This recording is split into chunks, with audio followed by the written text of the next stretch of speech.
16वटा शाखा जुन सञ्चालनमा आइरहेका छन् त्यसमा चाहिँ हामीले नर्मली चाहिँ जुन नेपालको मौलिक खानालाई चाहिँ हामीले प्राथमिकता दिएर चाहिँ 11 बजेदेखि 5 बजेसम्म एउटा भेज र एउटा नन भेज चाहिँ खाना चाहिँ जुन खाना चाहिँ हाम्रो बाहिरको भन्दा पनि जुन नेपाली टेस्ट र नेपाली हब्सहरूलाई चाहिँ हामीले प्राथमिकता दिएर चाहिँ एउटा भेज एउटा नन भेज खाना चाहिँ निःशुल्क टाइमिङ चाहिँ 11 बजेदेखि 5 बजेसम्म समय चाहिँ हुनेछ। हामीले नेपाल अधिराज्यभरिबाट चाहिँ 40,000वटा चाहिँ निमन्त्रणा कार्डहरू छापेका छौँ। त्यसमा चाहिँ जुन स्वाद उत्सवमा चाहिँ हामीले चाहिँ नेपालीपन टेस्ट दिएर नयाँ डिसहरू चाहिँ इम्प्लिमेन्ट गरिन्छ। त्यसमा चाहिँ सजेसनको पार्टहरू पनि हुन्छ।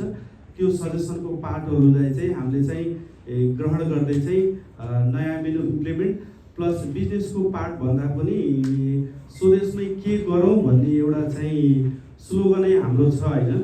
त्यो स्लोगनलाई चाहिँ सबै चाहिँ इन्गेजमेन्ट हो यो चाहिँ पौवाले नै स्वदेशमै केही गर्न सकिन्छ कि भन्ने एउटा उदाहरण दिनको लागि चाहिँ हामीले प्रफिटेबल मार्जिनको लागि प्रफिटेबल लेसमा भन्दा पनि हामी चाहिँ सबैजनामा इन्गेजमेन्ट हो भन्ने हिसाबले चाहिँ हामीले यो उत्सव बनाउन लागेको होला। त्यो चाहिँ एभ्री डे चाहिँ हाम्रो चाहिँ सेम खानाहरू हुँदैन।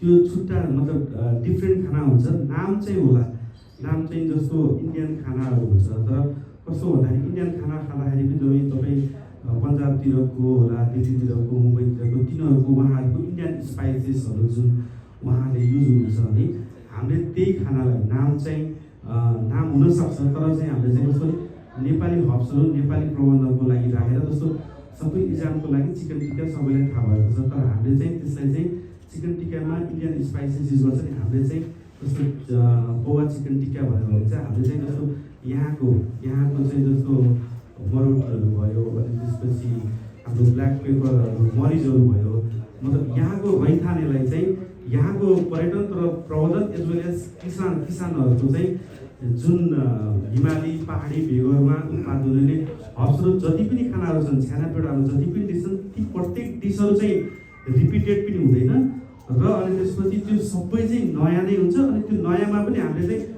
जति पनि इन्ग्रिडियन्टहरू युज गर्छ त्यो प्रपरली नेपालकै बेसको चाहिँ हामीले चाहिँ युज गरेर चाहिँ त्यसलाई चाहिँ हामीले चाहिँ इम्प्लिमेन्टमा ल्याउँदैछौँ।